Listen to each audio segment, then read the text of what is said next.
하나님 말씀 에베소서 6장 14절 한 절 보겠습니다. 에베소서 6장 14절 한 절입니다. 하나님 말씀이 이러합니다. 그런즉 서서 진리로 너희 허리띠를 띠고 의의 호심경을 붙이고. 아멘.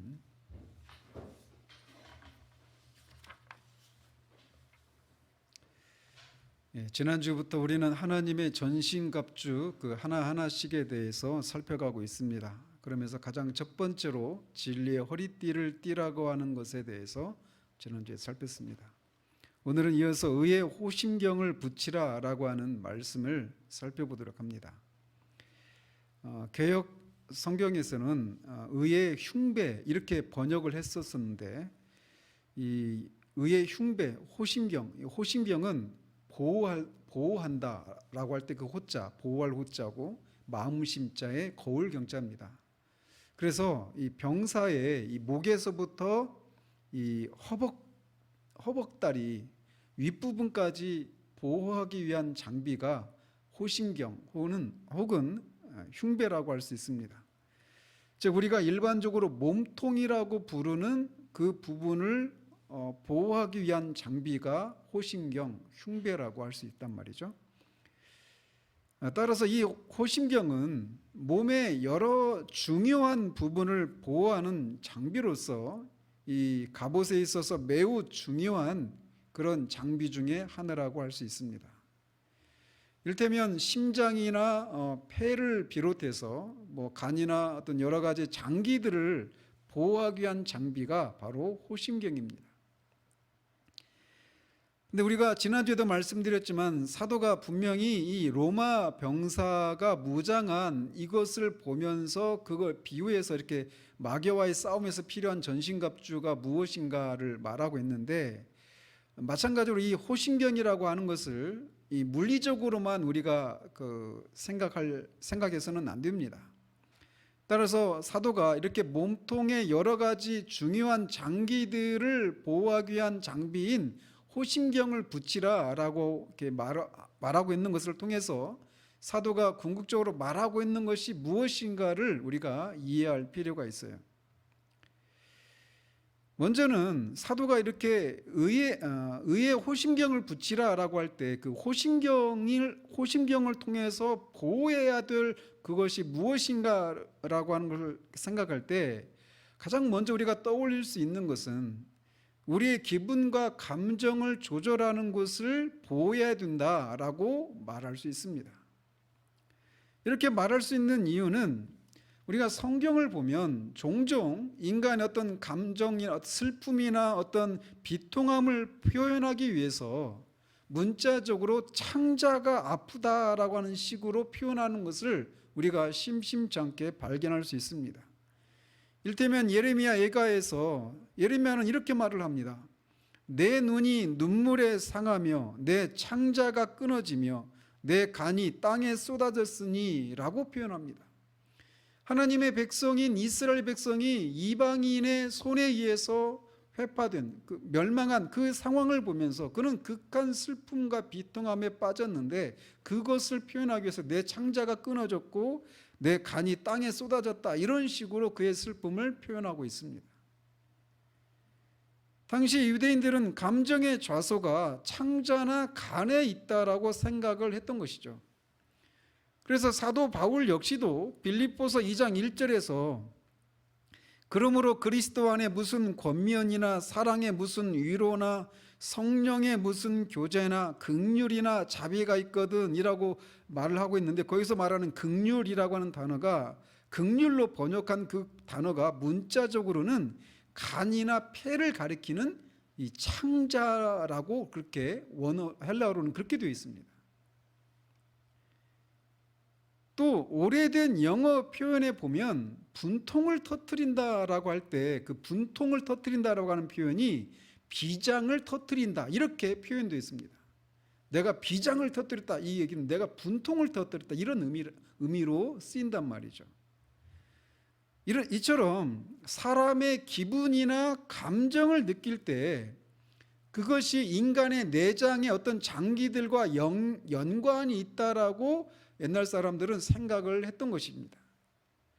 따라서 사도가 의의 호심경을 붙이라고 할 때 그 첫 번째 의미는 마귀와의 싸움을 벌일 때 기분과 감정을 조절하는 것을 보호하는 일에 주의를 기울여야 한다라고 말하고 있는 셈이에요. 사도는 성령의 영감을 받은 일종의 성경 심리학자로서 사람의 기분과 감정이 우리의 생활에서 얼마나 중요한 부분을 차지하고 있는지를 잘 알고 있었습니다. 마찬가지로 마귀 역시 우리가 얼마나 우리의 기분과 감정에 의해서 그 하루하루의 삶을 또는 그 순간순간의 상황을 그것에 의해서 영향을 받고 살아가는 것인가를 잘 알기 때문에 이렇게 우리의 기분과 감정을 공격해서 우리로 하여금 구원받은 자의 그 기쁨과 그 삶의 능력을 누리지 못하도록 공격을 한단 말이죠. 그렇기 때문에 그 공격을 막기 위해서는, 그렇게 우리의 기분과 감정이라고 하는 것을 공격하는 마귀의 공격을 막기 위해서 필요한 것이 호심경이다라고 사도가 말을 하고 있는 셈이에요. 또한 호심경이 보호하고 있는 부분은 우리의 양심도 보호해야 한다라고 하는 것을 의미하기도 합니다. 양심은 우리 안에 심겨진 하나님의 내적인 음성이라고도 불리는 것인데, 이 양심에 의해서 우리는 옳고 그름을 분별하고 또 하나님의 뜻을 분별하기도 합니다. 그래서 이 양심이 바르게 작동하면 우리는 마땅히 있어야 할 자리에서 벗어나지 않게 됩니다. 그런데 마귀는 이 우리의 양심을 이런저런 방식으로 공격해서 우리 양심이 무뎌지게 해서 옳고 그름과 하나님의 뜻을 분별하지 못하게 해서 결국은 옳지 않은 일을, 죄를 짓는 일을 하도록 우리를 공격한단 말이죠. 따라서 이렇게 양심을 보호하는 것은 신자가 신자로서의 삶을 살아가는 일에 있어서 굉장히 중요한데, 바로 호심경이 바로 그런 것, 그 양심을 보호하는 일을 한단 말이죠. 또한 호심경을 붙인다라고 하는 것은 우리의 욕심과 의지도 보호해야 한다라고 하는 것을 의미하기도 합니다. 욕심이라고 우리가 말을 하면 우리가 굉장히 부정적인 것을 먼저 떠올리기 쉬운데, 욕심은 다른 말로는 욕망입니다. 성적인 욕구나 또는 여러 가지 어떤 먹고 싶은 욕구, 잠자고 싶은 욕구, 쉬고 싶은 욕구, 이런 욕구들은 인간의 삶을 유지하도록 하기 위해서 하나님께서 우리에게 주신 선물이에요. 그래서 그 자체로는 악한 것이 아닙니다. 그런데 마귀가 바로 이 욕망을 잘못된 방식으로 소망하게 해서 그 결과 우리의 의지를 왜곡시키고 결국 우리가 왜곡된 그런 삶을 살도록 만든단 말이죠. 그래서 우리가 이런 인간의 욕망을 마귀가 시험을 해서 우리로 하여금 죄를 짓게 만드는 그런 일을 하는데, 그 일을 막기 위해서 필요한 것이 의의 호심경이라고 사도가 말을 하고 있는 거예요. 이처럼 사도가 호심경을 붙이라고 하는 것을 통해서 말하고자 하는 것은 우리의 기분과 감정의 자속, 또 양심과 욕망과 의지를 보호하기 위해서는 의의 호심경을 붙여야 한다라고 말을 하고 있는 겁니다. 그런데 사도는 이런 것들을 보호하는 호심경을 특별히 의의 호심경이라고 부르고 있습니다. 지난주에도 허리띠를 띠라 이렇게만 말하고 있지 않고 진리의 허리띠로 너희 허리를 띠라 이렇게 말을 했던 것처럼, 이번에는 사도가 의의 호심경을 붙이라라고 말을 하고 있습니다. 그렇다면 사도가 여기서 말하는 의는 무엇을 의미할까요?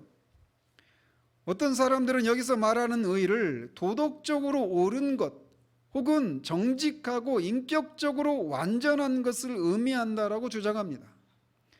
그러면서 그들은 만약 우리가 도덕적으로 옳은 상태가 아니거나 정직하지 못하고 위선적이고 또는 인격적으로 완전하지 않아서 무엇인가 어떤 흠과 결점을 가지고 있으면 마귀의 공격을 막아낼 수가 없다라고 주장을 합니다. 물론 우리는 위선적이어서는 안 됩니다. 또 도덕적으로 온전하지 않은 그런 옳은 상태를 우리는 유지해야만 합니다. 왜냐하면 그것을 빌미로 해서 그것을 기지로 삼아서 마귀가 우리를 공격해 들어오기 때문에 그런 것들을 그런 상태 가운데 있어야 되는 것은 사실입니다. 그러나 그럼에도 불구하고 설령 우리가 위선적이지 않고 정직하고 도덕적으로 옳은 상태를 유지하고 또 완전한 인격의 소유자라고 해도 마귀와의 싸움에서 이런 것들은 아무런 소용이 없다라고 하는 사실을 우리는 알아야 합니다. 만약 우리가 우리 자신의 정직함이나 도덕적으로 문제가 없는 것을 신뢰하고 이런 자신의 상태를 가지고 마귀가 우리를 공격할 때 그런 것을 의지해서 싸운다고 한다면 우리는 백전백패일 수밖에 없습니다. 우리 보기에는 완전한 것 같지만 마귀가 보기에는 하찮은 것들에 불과하기 때문에 그래요.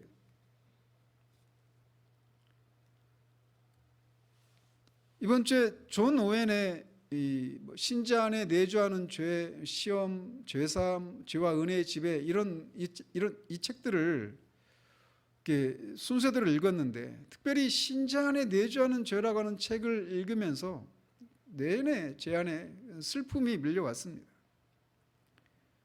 신자 안에 내주하는 죄, 신자 안에 내주하시는 성령, 얼마나 대조적인 그런 모습입니까? 근데 신자는 바로 이렇게 대조적인 이 모순을 안고 살고 있는 존재들이에요. 존 오웬은 신자 안에 죄가 내주하는데 이 내주하는 죄를 죽이는 것이 신자의 평생의 의무라고 말을 합니다. 그러면서 그것을 어떻게 죽일 수 있는지 또 죄를 죽이는 일을 실패하면 어떻게 되는지 이런 것들을 상세하게 말을 하고 있어요. 그러면서 이 신자 안에 내주하는 죄는 우리가 죽을 때까지 사라지지 않는다라고 말을 합니다. 죄를 죽인다고 할 때 그게 죄가 사라지는 게 아니란 말이에요. 다만 죄가 우리를 지배하는 그런 지배하지 못하도록 그 죄의 힘을 꺾고 마치 죽임을 당한 것 같은 그런 상태를 우리가 유지해야 된다라고 하는 것을 얘기하고 있는데 어쨌든 이렇게 신자들이 죽을 때까지 여전히 성숙한 그리스도인이라고 하더라도 여전히 그 안에 죄가 남아있단 말이에요. 죽을 때까지. 그렇기 때문에 우리가 하나님 앞에서 자라가면 자라갈수록 우리가 우리 자신의 정직함이나 도덕적인 오름이나 어떤 인격적으로 완전한 이런 것들을 신뢰하고 의지할 수가 없다라고 하는 사실을 더 알게 되는 거예요. 왜냐하면 신자 안에 내주하는 그 죄가 우리의 그 모든 것들을 다 오염시켜 버리기 때문에 그래요. 여러분이 휘필드의 전기를 한번 읽어보십시오. 그가 오직 예수 그리스도를 믿음으로만 의롭다고 여김을 받는다라고 하는 그 진리를 발견하기 전에 그가 홀리클럽이라고 하는 것에 그 단체에 속해서 얼마나 그렇게 경건한 삶을 살려고 노력을 했는지 말이에요.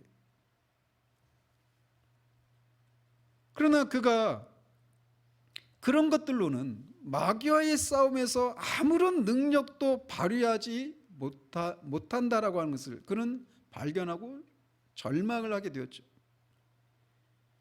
따라서 여기서 사도가 말하고 있는 의인은 우리의 타고난 생명으로부터 나오는 정직함이나 도덕적인 오름이나 선과 같은 그런 것들일 수가 없습니다. 이런 것들은 모두 우리에게서 나오는 것으로 성경에서는 그런 것들을 자기의라고 부르죠. 그런데 이런 것으로는 마귀가 우리의 감정과 욕망과 어떤 의지를 공격할 때 맞서 싸우는데 도움이 되지 않아요. 그렇다면 사도가 여기서 말하는 의인은 무엇을 의미할까요? 그것은 하나님께서 친히 준비하신 의라고 말할 수 있습니다. 우리는 지금 하나님의 전신갑주에 대해서 살펴보고 있습니다. 즉 하나님이 신자들을 마귀와의 싸움에서 맞서 싸워 이길 수 있도록 준비하신, 하나님이 준비하신 전신갑주에 대해서 살피고 있어요. 따라서 여기서 말하는 의 역시도 하나님께서 준비하신 의라고 말을 할 수가 있단 말이죠. 사도 바울은 이것을 빌립보서 3장에서 분명하게 밝히고 있습니다. 그는 빌립보서 3장에서 자신에게도 자랑할 만한 것들이 많다라고 말을 합니다. 그는 난지 8일 만에 할례를 받았고 이스라엘 족속이고 베냐민 지파요 아브라함의 자손이고 히브리인 중에 히브리인이라고 말을 합니다. 또 율법으로는 바리새인이고 율법의 의로는 아무런 의미 없는 그런 사람이라고 자신을 소개하고 있어요. 그는 율법이 요구하는 것을 모두 지켰다고 자신할 수 있을 정도로 결점이 없는 완벽한 사람이었습니다. 그렇지만 그가 이제 예수 그리스도를 알게 되자 그리스도를 아는 지식이 가장 고상하고 지금껏 자신이 자랑스럽게 여겼고 또 그것들이 하나님 앞에 자신을 세워줄 수 있을 것으로 생각했던 그 모든 것들이 배설물에 불과하다라고 하는 것을 알게 되었다라고 말을 하고 있습니다.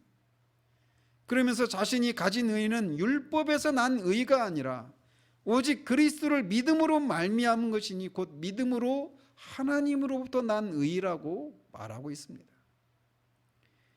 여기에 완벽히 대조를 이루는 두 가지 종류의 의가 있습니다. 하나는 율법으로 난 의요, 또 하나는 믿음으로 말미암아 하나님으로부터 난 의가 그것입니다. 하나님으로부터 난 의란 하나님이 준비하신 의를 말합니다. 이것은 아브라함이 모리아산에서 자신의 아들 이삭을 바쳤을 때 하나님이 그 이삭이 아니라 하나님이 준비하신, 친히 준비하신 그 제물을 드리는 그 일을 통해서 그 산을 여호와께서 친히 준비하시리라 라고 하는 이름의 여호와 이레로 불렀던 것처럼 하나님의 의는 하나님께서 친히 마련하시고 준비하신 의를 가리킵니다. 사도가 율법으로부터 난 의, 즉 자기의 노력과 순종을 통해 스스로 하나님 앞에 옳다고 여김을 받게 해줄 것이라고 여겼던 율법의 의가 하나님께서 그리스도를 통해 준비하신 의에 비하면 배설물에 불과하다라고 하는 것을 알고 그는 그리스도를 아는 지식이 가장 고상하고 자신은 그것만을 자랑하고 그것만 붙든다라고 말을 하고 있습니다. 사도는 자기 자신에 대해서 큰 자부심과 확신을 가졌던 사람이었습니다. 하나님을 향한 열심을 가지고 누군가와 경쟁을 한다면 누구에게도 뒤지지 않는다고 스스로 생각했던 사람이었어요. 왜냐하면 그에게는 그렇게 자랑할 만한 그런 것들이 분명히 있었기 때문이죠. 그러나 그것들이 자신을 하나님 앞에 세워주기는커녕 오히려 그런 것들을 신뢰하고 자신감에 충만해 있던 그가 부활하신 주님 앞에 섰을 때 죽은 자와 같이 엎드려 자신의 무가치함과 무능력을 깊이 경험하게 된 것입니다. 그에게 자랑거리였던 것들은 이제 더 이상 그에게 자랑거리나 신뢰의 대상이 아니게 되었습니다. 오히려 배설물에 불과한 것이라고 하는 것을 고백하게 됩니다. 그는 이제 하나님으로부터 난 의인 그리스도만을 의지하고 그를 아는 지식이 가장 고상함을 압니다. 그는 어떻게 하든지 그리스도를 아는 것으로 만족하고 그를 더 알고자 노력하게 됩니다. 그리스도는 하나님이 마련하신 의입니다. 루터는 복음에는 하나님의 의가 나타났다라고 할 때 그 하나님의 의가 바로 하나님이 준비하신 의가 복음이다라고 하는 것을 깨닫고 그를 고통스럽게 여겼던 그 모든 것들로부터 그가 해방을 받았음을 선언하고 있습니다. 그리스도는 하나님이 마련하신 의입니다. 그렇다면 그리스도가 어떻게 하나님께서 친히 마련하시고 준비하신 의이고 그 의가 어떻게 마귀의 공격에 맞서서 싸울 수 있는 그런 무기가 될 수 있을까요?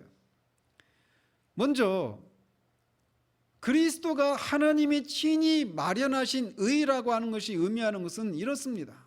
우리가 지난주 오후 예배 때 살폈던 것처럼 하나님과 죄인 사이의 유일한 중보자 되신 예수 그리스도께서 그가 완전한 순종을 통해서 그를 믿는 자들에게 하나님 나라의 영원한 기업을 주시고 또 하나님과 사이에 그 화목을 이루었다라고 하는 것을 우리가 지난 오후 예배 때 살폈습니다.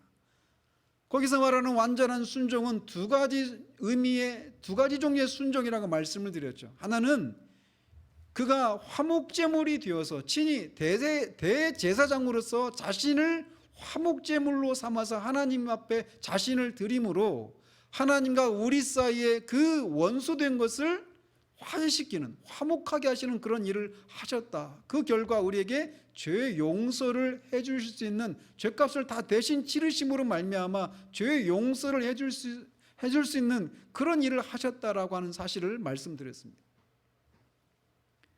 그리스도는 우리의 보증인이 되어서, 우리의 대리인으로서 우리의 죄값을 대신 치러내시는 일을 하셨습니다. 그 결과 그 안에 있었던 자들을 하나님이 죄값을 다 치른 사람으로 여겨주시고 죄 용서를 해주시는 겁니다. 또한 그는 능동적인 순종이라고 불리는 그런 율법에 완전히 순종하시는 삶을 우리를 대신해서 사시는 것을 통해서 얻으신 그 율법의 의와 영생을 우리에게 선물로 주셨습니다. 우리는 하나님 앞에 여전히 죄인이고 여전히 죄된 본성이 있고 하나님 앞에 죄를 저지른 그 과거가 있고 현재적으로도 여전히 우리가 하나님과 화목을 이루지 못한 그런 상황임에도 불구하고 그런 우리를 대신해서 그리스도께서 십자가에 죽으시고 율법을 완전히 순종하시는 이 대리 속죄와 대리의 그 삶을 통해서 우리를 하나님과 화목하게 하시고 우리에게 율법의 의, 영생을 우리에게 주시게 되었다라는 거예요.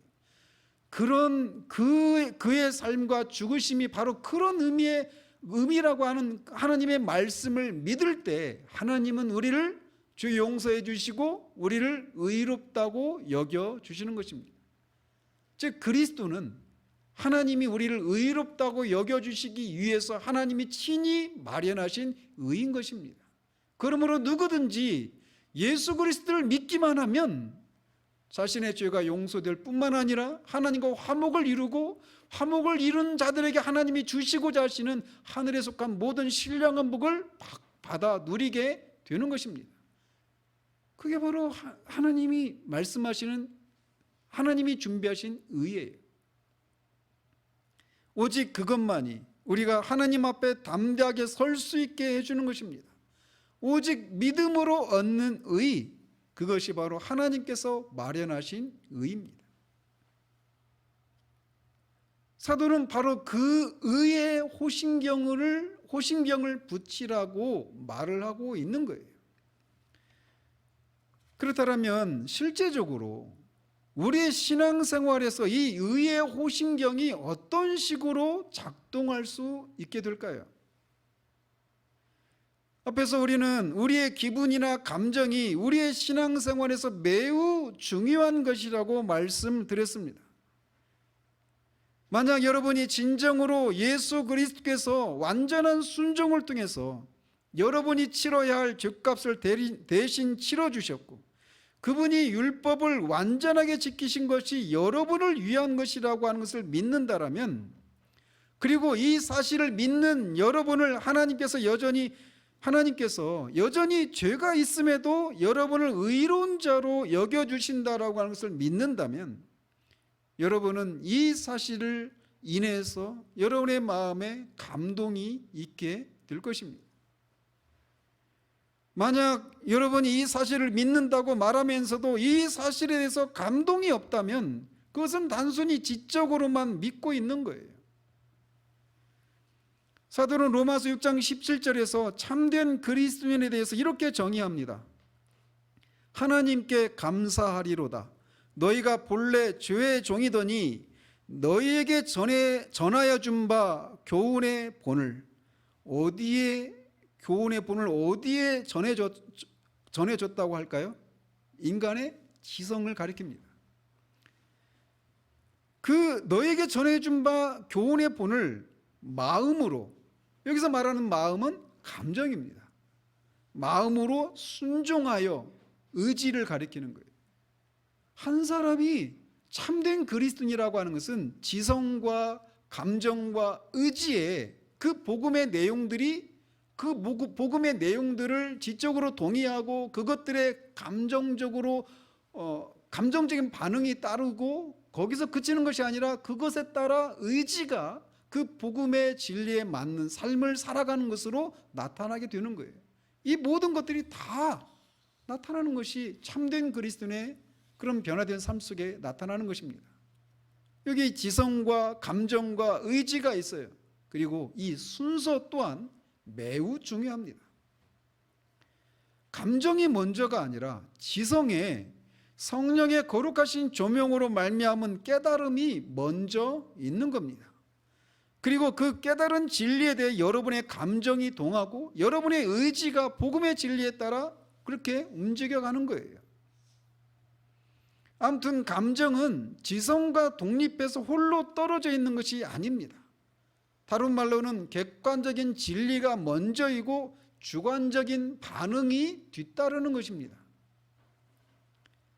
그런데 마귀는 이 신앙생활에 있어서 이 감정의 요소가 매우 중요하다라고 하는 것을 알고 있어요. 그래서 그것을 가지고 공격을 하는데 그 공격은 양극단적인 방식을 통해 공격합니다. 하나는 감정을 가장 중요한 것으로 여기는 거예요. 감정주의적인 그런 신앙생활을 하도록 하는 겁니다. 또 하나는 감정을 아예 무시하는 거예요. 특별히 종종 이 감정과 관련해서 우리는 내가 과연 그리스도인이 맞는가라고 하는 생각들을 하게 되는 경우들이 있어요. 처음에 여러분이 정말 진리를 깨닫고 그 예수 그리스도를 믿게 되었을 때 여러분은 그런 구원의 기쁨과 감사를 막 누리게 될 겁니다. 사람에 따라 정도의 차이는 있지만 분명하게 그런 것이 있어요. 그런데 이제 그때 누렸던 그런 감정과 그런 기쁨과 감사가 신압으로 사라져 있는 여러분의 어떤 현실들을 맞닥뜨리게 되는 때가 찾아옵니다. 옛날에는 설교를 들으면 감사와 기쁨이 있었는데 그렇지 않은 것을 보면서 그 사라진 감정을 인해서 자신이 과연 구원받은 신자가 맞는가라고 하는 생각을 하게 되는 때가 있을 수 있다는 거죠. 감정이 분명 중요하지만 그것을 가장 우선시해서는 안 되는데 그것을 모르고 옛날에는 내가 그런 것들이 있었는데 그렇지 않은 자신을 보면서 이런 의문을 품는 겁니다.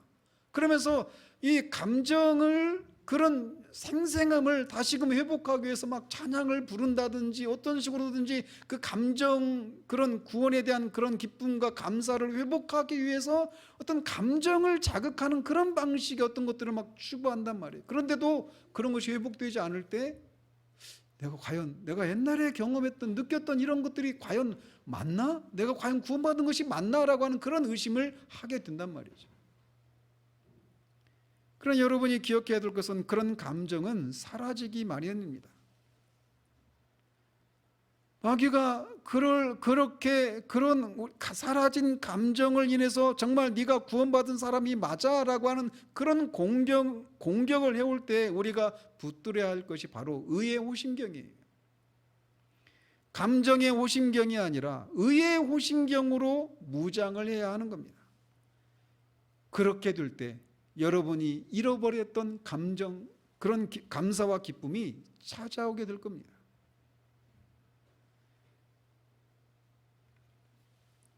말씀이 나왔으니 말씀드리지만 우리는 구원의 감격이 사라진 것을 인해서만 우리의 구원을 의심하는 것이 아닙니다. 때로는 우리가 전에 경험했던 어떤 신앙 체험을 인해서도 우리의 구원을 의심하게 되기도 합니다.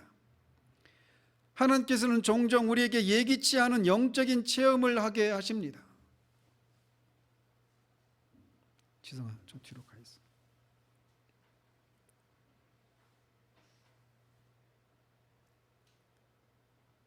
그런데 문제는 우리가 이제 이런 영적인 체험을 의지하게 되는 데에서 문제가 발생을 합니다. 우리가 경험한 이런 영적인 체험을 의지하고 그 체험의 기초에서 자신의 구원 여부를 확신하려고 할 때 문제가 발생을 하는 거예요. 그래서 내가 하나님이 어떤 나에게 특별한 그런 은혜 체험을, 신앙 체험을 경험하게 했는데 어느 날 그리스도인이 아닌 사람도 내가 경험한 것과 비슷한 체험들을 할 수 있다라는 얘기를 듣거나, 또는 내가 경험했던, 내가 체험했던 것들을 체험한 어떤 그리스도인이라고 생각했던 사람들이 뒤로 물러가서 신앙을 버리고 배교하는 그런 모습들을 보면서 내가 체험했던 것이 과연 내가 그리스도인이라고 하는 것을 말해주기에 충분한 것인가 라고 하는 생각을 하게 됩니다. 즉 그는 하나님이 마련하신 의의 호심경을 붙드는 데서 자신이 구원받은 사람이라고 하는 것을 확신하는 것이 아니라 자신이 경험한 신앙 체험을 붙들고 의지했기 때문에 그것을 가지고 사탄이 공격을 해오는 것이고, 그럴 때 무방비 상태가 되는 거예요.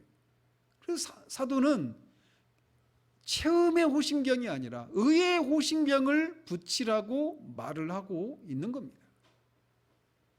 하나님이 우리에게 주시는 그 예기치 않았던 그런 은혜 체험들, 영적인 체험들을 주시는 것에 대해서 감사하십시오. 그리고 그런 것들이 얼마든지 있을 수 있습니다. 우리 시대에도 그게 얼마든지 있을 수 있어요. 그러나 그것을 의지하고 그것을 하나님 앞에 세워줄 수 있는 그런 근거로 그것들을 삼지는 마시길 바라요. 오직 하나님이 마련하신 의의 호심경만이 우리를 하나님 앞에 세워줄 수 있고 또 마귀의 그 공격을 막아낼 수 있는 그런 유일한 방어 무기인 것입니다. 또 어떤 사람들은 자신이 이뤄놓은 업적을 의지하는 경우도 있습니다. 특별히 저 같은 목사들이 빠지기 쉬운 위험입니다. 물론 저 목사들만 빠지는 위험은 아닌데 특별히 목사들이 빠지기 쉬운 위험이에요. 그래서 이렇게 많은 교인들이 있는데, 제가 할 얘기는 아니죠. 근데 어쨌든 목사들이 내가 이렇게 큰 목회를 하고 있는데, 이렇게 많은 업적을 내가 쌓았는데 하나님이 나를 기뻐하시지 않으면 어떻게 이런 업적을 내가 쌓을 수 있는가라고 하는 생각을 은연중에 갖는 겁니다. 그리고 교인들도 마찬가지로 그런 생각을 하는 거예요. 이렇게 하나님이 우리 목사님을 기뻐하시지 않는다라면 어떻게 이렇게 큰 목회를 할 수 있게 하실까? 어떤 문제가 있다라면 어떤 이런 큰 업적을 쌓는 일이 가능하지 않을 텐데라고 하는 생각을 한단 말이죠.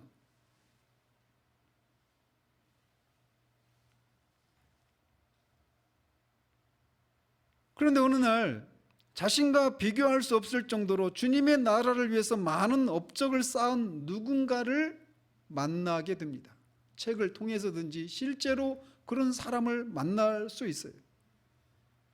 또는 자신이 그 쌓았던 업적이, 그래서 내가 이런 주님을 위해서 이런 업적을 쌓았는데, 이런 일들을 했는데 라고 하는 그런 것을 붙들고 이런 일이 있으니까 이런 업적이 나에게 있다라고 하는 것은 내가 하나님 나를 받아주셨다라고 하는 증거다라고 하는 생각을 가지고 있다가 그 업적이라고 하는 것이 너무 오래된 옛날의 기억으로만 남아있는 경우들을 우리가 볼 수 있어요.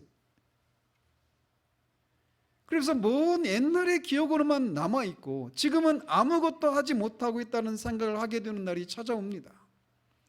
그럴 때 처음부터는 아니지만 그것을 계기로 점점 자신의 무능력과 무기력을 인정하게 되면서 자신이 분명히 그리스도인이기에 쌓았다고 생각했던 업적이 갑자기 아무것도 아닌 것처럼 느껴지게 되는 때가 있을 수 있습니다. 나는 아무것도 이룬 것도 없고 잘된 것도 없는 이런 내가 과연 그리스도인인가라고 하는 생각을 하게 됩니다. 그러나 우리가 쌓은 이런저런 업적이 심판날에 주님 앞에 우리를 세워주는 것이 아니라고 하는 사실을 알아야 합니다. 우리를 하나님 앞에 세워주는 유일한 것은 오직 우리 주 예수 그리스도의 의뿐입니다. 설령 우리가 마지막 날에 아무것도 쌓은 것이 없는 채로 서게 되더라도 우리 주 예수 그리스도의 의는 우리를 심판의 불로부터 안전하게 지켜줄 수 있는 유일한 의입니다. 그렇다고 해서 제가 주님을 위한 열심을 내지 않아도 된다라고 하는 것을 말씀드리고 있는 것이 아니에요.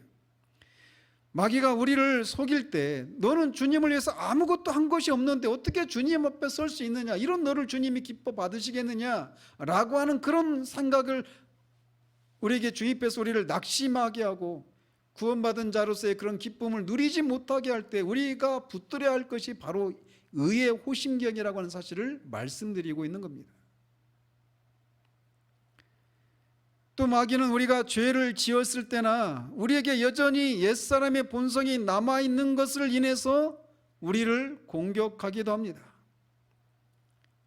그러면서 네가 정말 구원받은 사람인데 어떻게 이런 죄를 지을 수 있느냐라고 하면서 우리를 공격해요.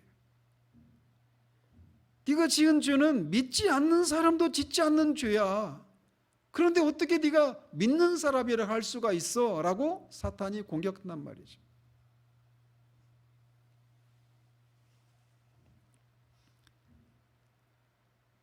그런데 우리가 믿는 신자들도 여전히 앞에서도 말씀드린 것처럼 신자 안에도 여전히 죄가 내주하고 있다는 사실들을 우리가 알 필요가 있어요. 제가 벌써 25년 전인데 하나님께서 저를 이렇게 다루시는 중에 회심한 이유인데, 분명히 회심한 이유인데도 제 안에서 하나님이 죄의 문제를 다루시는데 제가 제 안에 그렇게 음란한 생각이 가득한 줄 몰랐습니다. 그리고 제가 제 안에서 그렇게 미움이 막 사람을 향해서 그렇게 미워하는 그 미움이 그렇게 가득한 줄을 몰랐어요.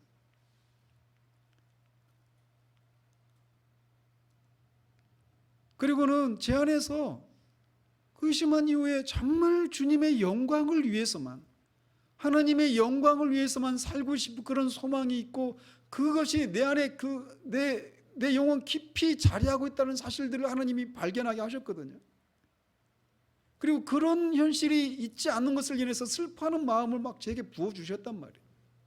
그런데 그런 제 안에 여전히 하나님이 아닌 세상을 향한 사랑이 그렇게 가득하다라고 하는 사실들을 깨닫게 하신 적이 있어요. 존 오웬이 말합니다. 신자 안에 죄가 내주한다라고 하는 사실들을 우리가 교리로 받아들이는 것과 그것을 실제로 경험하는 것은 다른 문제다라고 얘기를 해요. 저는 그 후자의 경험들을 한 26년 전에 경험을 한 적이 있어요. 그러면서 그 몇 달 동안 제가 말한 그 간단한 문제들이 몇 달 동안 지속이 됐어요. 제 안에서 얼마나 그런 음란한 생각들이 가득했던지 차마 여러분에게 말씀드릴 수 없을 정도로 그렇게 추잡하고 정말 더럽고 그리고 포악한 사랑이 없는 그 미움이 세상을 향해서 얼마나, 제가 그렇게 세상을 사랑하는 마음이 얼마나 가득한지, 그런 것들을 몇 달에 걸쳐서 보게 하신 후에 제가 하나님 앞에 고백했던 것이 이거예요. 하나님, 왜 저를 천사로 만들지 않으셨습니까? 하나님, 제가 인간인 한 저는 이런 것들로부터 자유할 수가 없습니다. 완전히 하나님 앞에 두 손을 다 들었어요. 근데 여러분 한번 생각해 보십시오. 여러분 안에서 그렇게 음란하고 막 미움이 가득하고 세상을 향해서 막 그렇게 끈적끈적한 그런 사랑이 가득한 그런 여러분의 그 모습들을 몇 달에 걸쳐서 또는 몇 년에 걸쳐서 계속 본다고 생각할 때 과연 여러분이 이런 내가 과연 그리스도인이 맞나? 이런 내가 과연 구원받은 사람이라고 할 수 있나? 라고 하는 생각이 안 일어나겠습니까? 그때 그런 일을 경험한 후에 만났던 게 존 오웬의 죄죽임의 교리예요. 26년 전 얘기입니다. 그 교리를 처음 접했을 때 3시간이 넘게 강의했거든요. 그걸 들으면서 제 자신을 해명받았어요. 회심은 신자임에도 불구하고 여전히 신자 안에 내주하는 죄가 있다. 그래서 마치 그 내주하는 죄를 우리가 죽이고 다스리는 일을 하지 않으면 그 죄의 지배를 받는, 그래서 정말 구원받지 않은 사람과 같은 그런 삶을 살게 되는 일이 있다라고 하는 그런 내용의 그 진리를 들으면서 저 자신에 대해서 해명을 받았어요. 여전히 내게 그게 있지만 여전히 나는 그리스도인이구나. 그리고 그것을 해야 되는구나. 죄 죽이는 일을 해야 되는구나. 또 그 죄 죽이는 일을 할 수 있는 방법에 대해서 들으면서 그것을 통해서 내가 더 거룩해지고 주님을 닮는 그런 사람이 될 수 있구나라고 하는 그런 것을 확인한 데서, 그런 소망을 갖는 데서 정말 말할 수 없는 기쁨으로 그 교리를 처음 만났었습니다. 26년 전에 말이에요. 죄를 죽이는 일은 신자의 평생의 의무입니다. 신자들은 죄가 아니라 은혜의 법 아래에 있기 때문에 은혜의 지배를 받아야 하는데, 죄를 죽이는 일에 실패하게 되면 죄가 우리를 지배하는 삶을 살게 됩니다. 겉으로 보이는 모습만 볼 때 과연 이 사람이 그리스도인인가 라고 하는 생각을 할 수밖에 없는 삶을 살게 되게 돼요.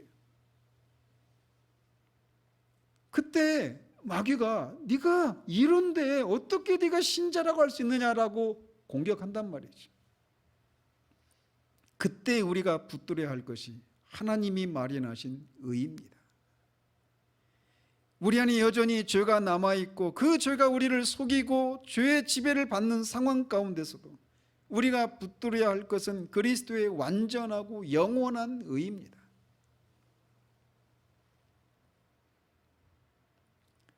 그리고 나서 이제 우리 안에 남아있는 죄가 이렇게 여전히 우리를 불법적으로 지배하려고 하는 일을 멈추지 않고 있음을 알고 신자의 평생의 의무인 죄를 죽이는 일을 지속해야 합니다. 신자가 죄를 지었음에도 불구하고 여전히 하나님과의 그 관계가 변경이 되지 않았다고 하는 사실을 우리가 기억해야 돼요. 내가 비록 죄를 지었지만 하나님 앞에서 나의 지위나 신분이 바뀐 것이 아닌 겁니다. 그럴 경우 우리는 우리의 죄를 정직하게 고백하고 그리스도의 피로 우리를 모든 불의에서 깨끗게 하실 것이라고 하는 하나님의 말씀을 붙들고 믿음으로 나아가야 되는 겁니다. 마귀는 신자 안에 있는 죄를 기지 삼아서 신자로 하여금 죄를 짓게 하고 결국은 구원의 은혜를 누리지 못하게 하거나 구원에 대해서 의심하게 만듭니다. 그 통로가 마귀가 우리를 죄를 짓게 하는데 우리 안에 남아있는 죄를 자극하는 거예요. 근데 죄를 자극할 때 처음부터 죄를 짓게 하는 게 아닙니다. 우리의 욕망을, 우리의 정욕을 자극하는 거예요. 그리고 그것이 우리의 지성을 혼란하게 만드는 겁니다. 그거는 신자 다 할 수 있어. 그거 하면 어떤 일을 하면 네가 어떤 큰 유익을 얻을 수 있어. 어떤 큰 기쁨을 누릴 수 있어. 그리스도인으로서 그런 것을 할 수 있는 자유가 있어 라고 하는 식으로 여러 가지 방법으로 우리를 속이는 거예요. 그리고 결국 우리의 의지가 그 시험에 넘어가고 마는 거죠. 만약 신자가 죄를 죽이는 일에 실패하고 있다면 겉으로 경건의 의무를 실행하고 있다고 하더라도 실제로 영적인 생명이나 활기가 없이 그렇게 하고 있을 뿐입니다.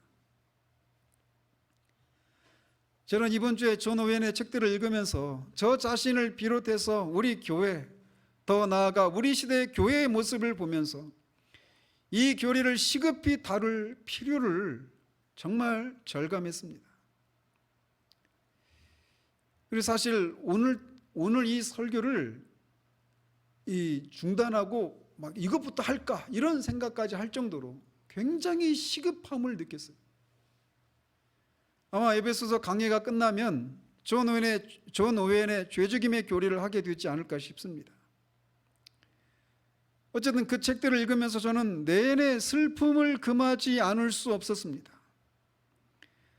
26년 전 그 교리를 처음 접했을 때는 저 자신을 해명받은 것에서 오는 자유함과 기쁨과 그것이 나도 가능하구나라고 하는 것을 아는 데서 오는 소망이 주를 이루었다면 20여 년이 흐른 지금 슬픔이 지배적이었습니다. 많은 경우 우리의 영적인 생명은 전진하고 풍성해지기보다는 후퇴하고 쇠락해져 있는 듯한 모습을 보이고 있다고 판단되었기 때문에 그렇습니다. 많은 신자들이 시험에 들어있는데 그래서 이제 그 시험에 넘어져서 죄를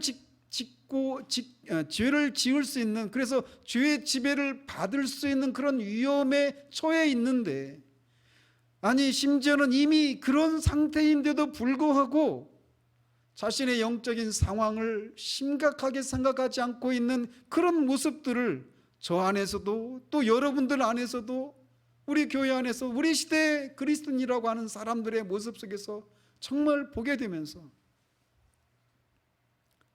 그 책들을 읽는 내내 큰 슬픔으로 다가왔습니다.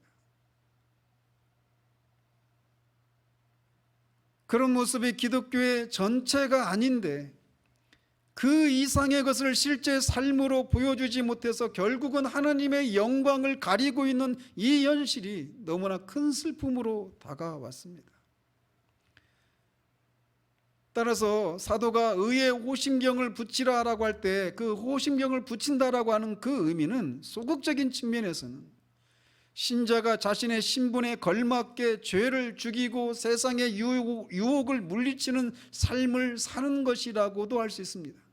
마귀가 그렇게 공격할 때 나를 하나님 앞에 세워줄 수 있는 것은 하나님이 친히 마련하신 의야라고 하면서 그리스도의 의를 붙드는 것뿐만 아니라 실제적으로 그 의를 호심경으로 삼아서 그 의를 붙인다, 호심경으로 붙인다라고 하는 그 의미는 소극적인 측면에서는 죄를 죽이는 삶을 사는 것이라고 말할 수 있단 말이에요.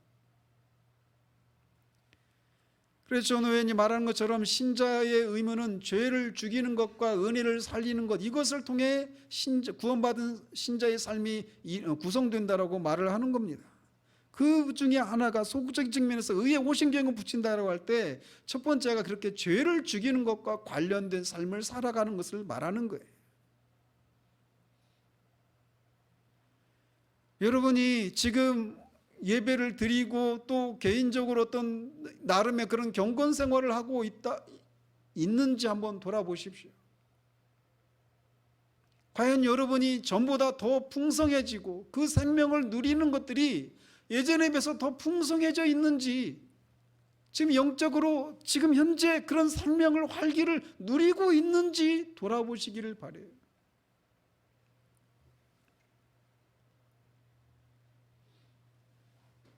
세상의 유혹을 물리치고 있는지 돌아보시라는 거죠.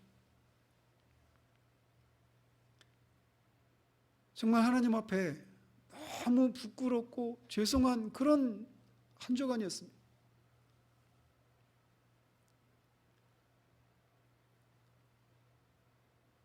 주님은 제자들에게 시험에 들지 않기 위해서 깨어 기도하라고 말씀하셨습니다. 죄를 짓고 죄의 지배를 받기 전 단계가 뭐냐면 시험에 드는 거예요. 그 시험에 들지 않기 위해서는 우리가 깨어 있어야 합니다.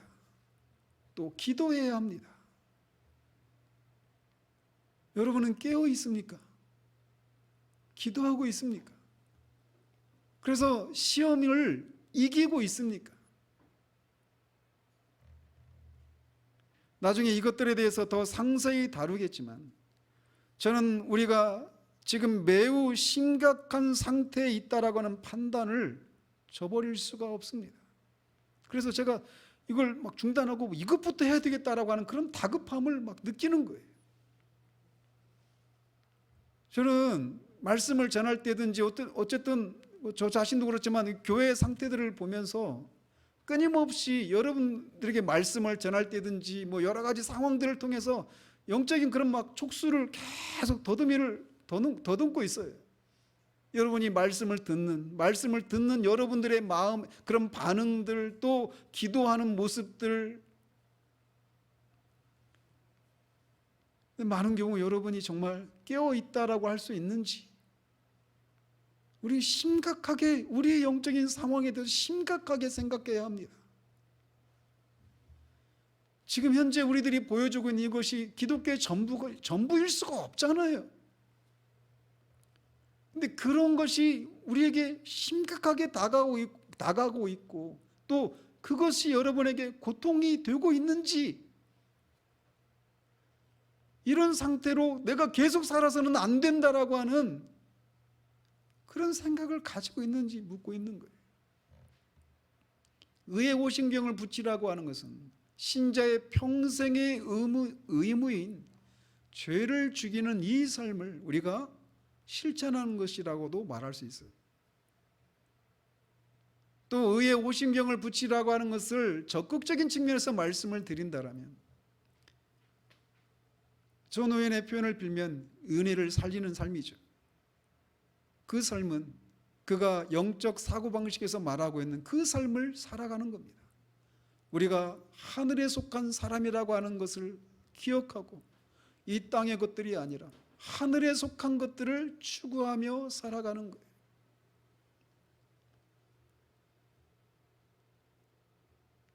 여러분에게 정말 여러분의 마음을 사로잡고 있는 것들이 하늘에 속한 것들인지, 하나님의 영광의 탁월하심과 그분의 그 탁월하심을 발견하고 그것을 아는 데서 오는 그런 기쁨을 누리는 그 삶이 여러분에게 현재적으로 있는지 묻고 있는 겁니다. 여러분은 성경을 읽고 계십니까? 또 성경을 읽고 계신다라면 성경을 읽는 데서 오는 그 단맛을 누리고 계십니까? 여러분은 말씀을 듣는 일에 열심을 내고 있습니까? 또 그런 일을 하고 있다라면 그 말씀을 듣는 일을 통해서 마땅히 누려야 될 영적인 생명과 활기를 풍성하게 누리고 있습니까? 예전보다 더 풍성해지셨습니까? 우리의 문제가 바로 여기 있는 겁니다. 우리는 이렇게 살아서는 안 되는 사람들입니다. 이 정도로 살아가는 것이 그리스도인의 삶일 수가 절대로 없습니다.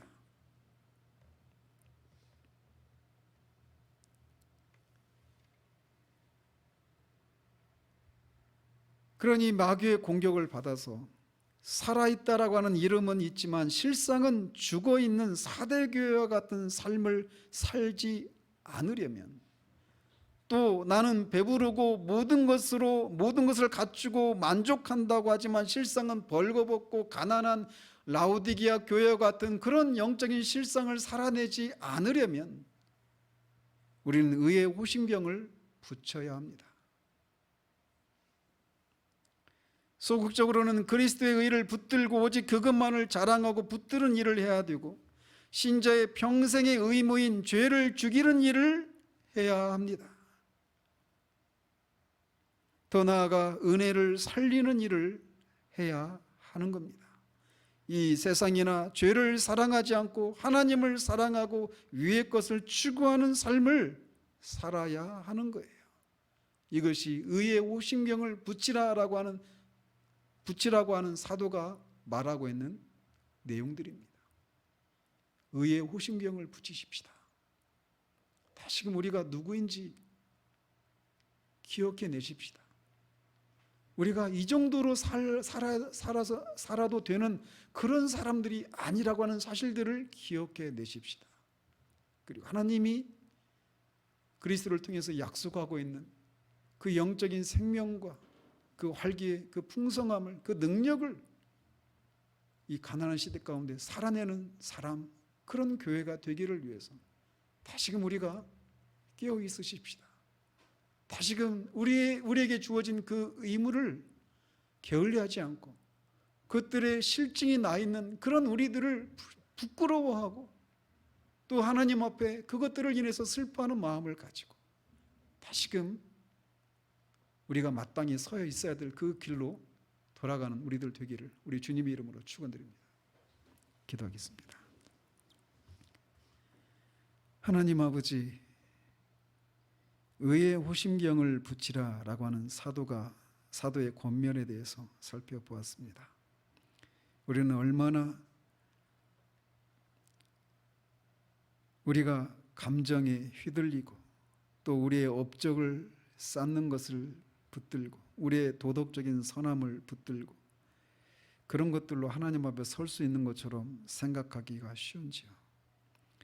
하나님 앞에 설 수 있는 유일한 것은 하나님이 친히 마련하신 의이신 그리스도뿐임을 우리가 기억하고 마귀가 우리로 하여금 그렇게 우리의 감정이나 양심이나 욕망을 또 업적을 가지고 우리를 공격할 때마다 하나님 앞에 세워지게 하는 것이 오직 그리스도의 의뿐임을 우리가 붙들고 그것들을 막아내는 그런 우리들 될 수 있도록 도우시옵소서. 더 나아가 우리가 정말 우리 이 땅을 살아가는 우리들의 평생의 의무인 죄를 죽이는 이 일에 다시금 우리가 열심을 낼 수 있도록 하나님 도와주시옵소서. 경건의 모양은 갖추고 있고 그래서 살아있는 것처럼 보이는 그런 삶을 살고 있는 것에 불과한 것은 아닌지 정직하게 우리가 돌아볼 수 있도록 도와주시옵소서. 말씀에 대해서 또 기도에 대해서 우리가 우리의 마음이 어떤 상태인지 말라기에 나오는 이스라엘 백성들이 주님을 섬기는 것에 대해서 번거롭게 생각했던 것처럼 우리가 이런저런 핑계들을 대며 신자의 의무들을 게을리하고 실증 내에 있는 영적인 권태에 빠져 있는 그런 상태임에도 불구하고 그것의 심각성을 알지 못하고 그런 것을 통해서 하나님의 마음을 아프게 하고 슬프게 해드리고 있음에도 불구하고 그것들을 두려워하거나 슬퍼하지 않고 있는 그런 무감각한 가운데 있지는 않은지 정직하게 돌아볼 수 있도록 도와주시옵소서. 더 나아가 우리가 정말 하늘에 속한 사람들로서 이 땅의 것들이 아니라 하늘에 속한 것들을 추구하며 나아가야 될 사람들이라는 사실들을 우리의 실제 삶을 통해 입증해내는 삶을 살고 있는지도 돌아볼 수 있도록 도와주시옵소서. 만약 그렇지 않다라면 정말 다시금 우리가 어디에서 부름을 받았고 무엇을 위해 부름을 받았는지를 기억하고 그 길에 다시금 서서 하나님을 즐거워하고 기뻐하는 그 결과 죄를 죽이고 은혜를 살리는 삶을 통해 정말 신자다운 삶을 살아가는 우리 모두 될 수 있도록 주님 붙들어 주시기를 원합니다. 예수 그리스도 이름으로 기도합니다. 아멘.